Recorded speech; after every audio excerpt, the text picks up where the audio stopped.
ketika engkau berbuat baik, hakikatnya engkau berbuat baik kepada dirimu sendiri.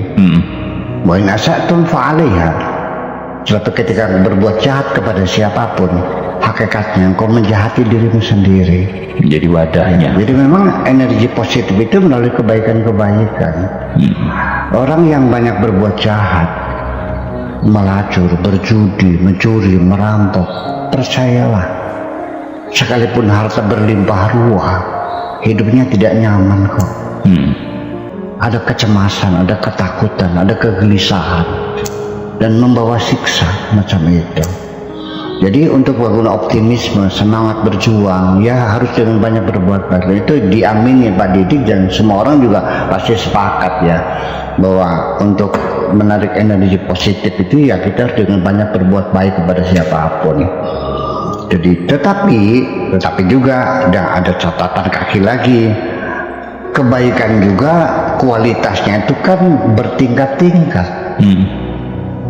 Ya, kalau kebaikan-kebaikan itu motivasinya hanya untuk mencari popularitas, untuk meraup suara berhubungan dengan pemilu, itu kan kebaikan juga, bagi duit kok, iya kan? Atau juga untuk menarik hati seorang perempuan yang disebut dengan uang sewakan namanya tuh. Uang apa bahasa Indonesia-nya sewakan tuh? Ya, Sawer. Apa? Sogok. Sawer. Bukan. Anda ketika kita pernah kan buat ngolonya kan dikasih macam-macam, ditawarin minta ini dikasih makan begitu. Ya ketika tujuan-tujuan itu sementara, kepentingan sementara, ya, saya kira tidak akan optimal positivismenya akan masuk dalam dirimu. Ya, yang paling minimal paling tidak adalah ketika dia mendorong kamu berbuat adalah kemanusiaanmu itu. Kamu merasa terharu melihat orang yang sengsara.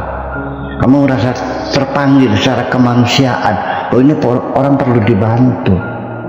Bayinya sungsang, mesti dioperasi. Biayanya 12 juta, uangnya nggak ada. Anda nggak tega.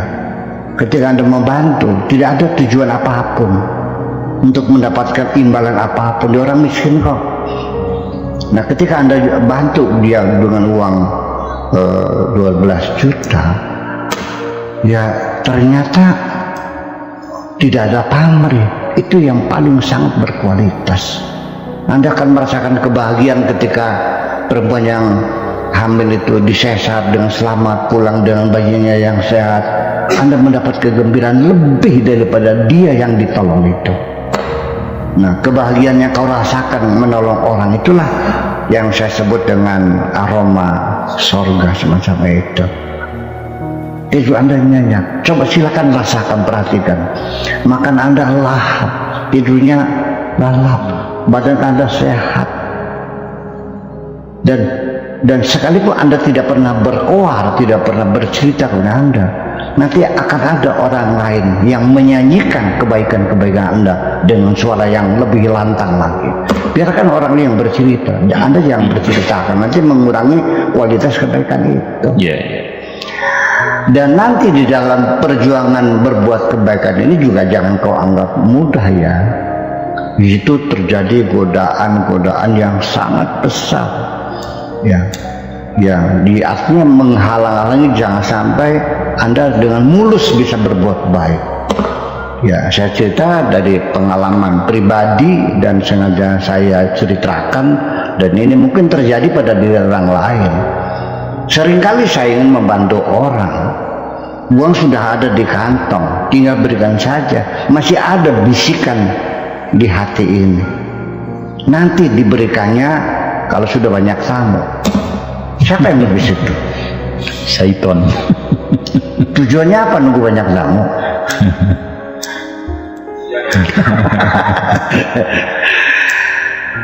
Kemudian lagi seringkali orang yang sedang susah itu datang minta tolong.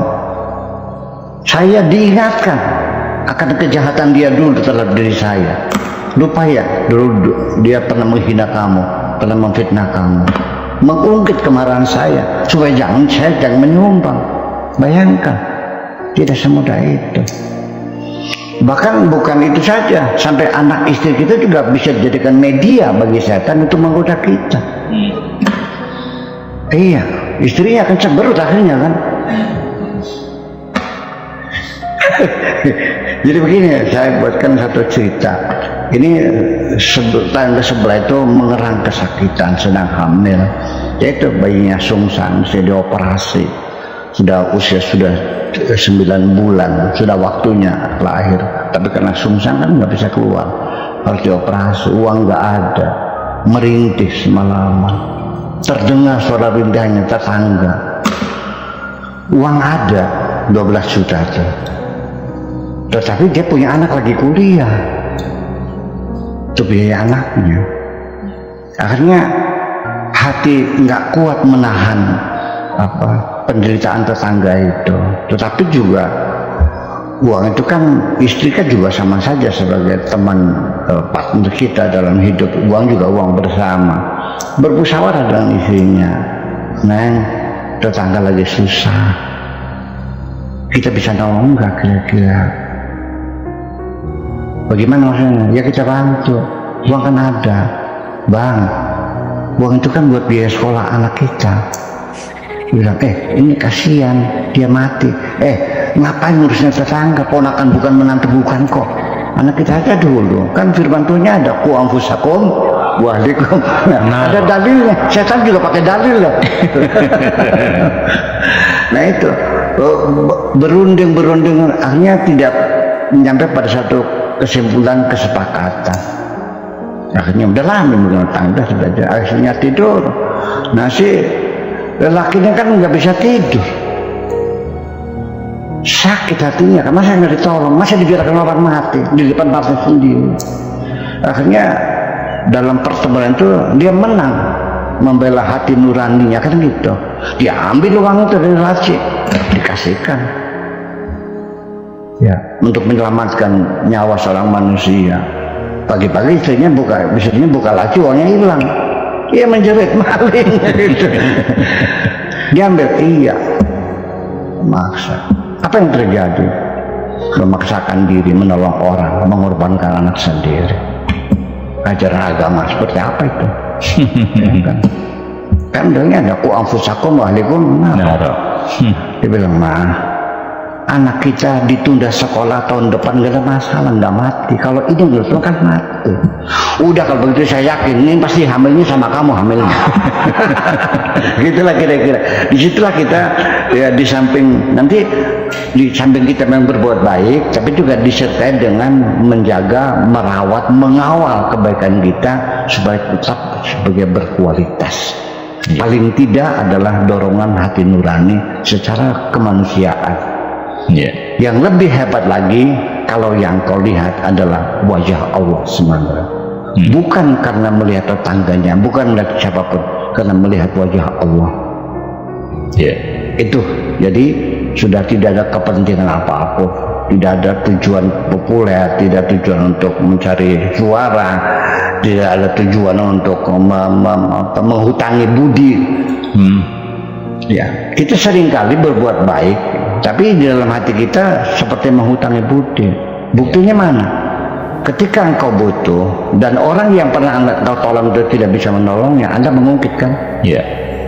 Nah, berarti kebaikan Anda adalah untuk reciprocal, timbal balik. Iya, termasuk orang tua juga membiayai anaknya.